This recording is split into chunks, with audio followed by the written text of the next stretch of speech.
മലപ്പുറം വലിയ പറമ്പിൽ വാഹനാപകടത്തിൽ 2 പേർ മരിച്ചു. ദേശീയപാതയ്ക്കരികിൽ നിർത്തിയിട്ട ലോറിക്ക് പിറകിൽ കാറിടിച്ചാണ് അപകടമുണ്ടായത്. 4 പേർക്ക് പരിക്കേറ്റിട്ടുണ്ട്. അരുൺ അമൃതനാഥ് വിവരങ്ങളുമായിട്ടുണ്ട്. അരുൺ, ലോറിക്ക് പിറകിൽ കാർ വന്നിടിച്ചാണ് അപകടമുണ്ടായത്. ഉറങ്ങിപ്പോയതാണോ? എന്താണ് സംഭവിച്ചത്? മരിച്ച ആളുകൾ ആരൊക്കെയാണ്? പരിക്കേറ്റവരുടെ അവസ്ഥ എങ്ങനെയാണ്? എപ്പോഴാണ് അപകടമുണ്ടായത്?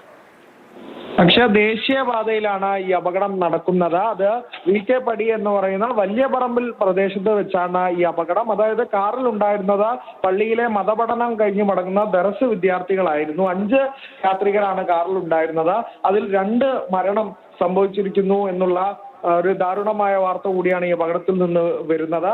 താനൂർ സ്വദേശിയും ഒരു വള്ളിക്കുന്ന് സ്വദേശിയും മരിച്ചു എന്നുള്ളൊരു വാർത്ത ഈ അപകടവുമായി ബന്ധപ്പെട്ട് തന്നെ വരുന്നുണ്ട്. ബാക്കി 3 പേരും ആശുപത്രിയിൽ ചികിത്സയിലാണ്. കോട്ടക്കലും തിരൂരങ്ങാടിയിലും ഒപ്പം ഒരാളെ കോഴിക്കോട് മെഡിക്കൽ കോളേജ് ആശുപത്രിയിലേക്കും മാറ്റിയിട്ടുണ്ട് എന്നുള്ളതാണ് അറിയുന്നത്. എങ്ങനെയാണ് ഇത്തരത്തിൽ വാഹനം നിയന്ത്രണം വിട്ട് ഈ ലോറിക്ക് പിറകിൽ ഇടിച്ചത് എന്ന് അറിയില്ല. എന്തായാലും കാർ പൂർണ്ണമായും തകർന്നത് തന്നെയായി ദൃശ്യങ്ങളിൽ നിന്ന് വ്യക്തമാണ്. വേഗത്തിലായിരുന്നോ വാഹനം എന്നുൾപ്പെടെയുള്ള കാര്യങ്ങൾ എന്തായാലും അറിയേണ്ടതുണ്ട്. അത്തരത്തിൽ നിയന്ത്രണം വിട്ടെന്തായാലും വാഹനം ലോറിക്ക് പിറകിൽ ഇടിക്കുകയായിരുന്നു. 2 മരണവും സംഭവിച്ചിരിക്കുകയാണ്. അക്ഷയ, മരിച്ചവർ കുട്ടികളാണോ? വിദ്യാർത്ഥികളാണ്. 17 വയസ്സുള്ള വിദ്യാർത്ഥികളാണ് മരിച്ചിട്ടുള്ളത്.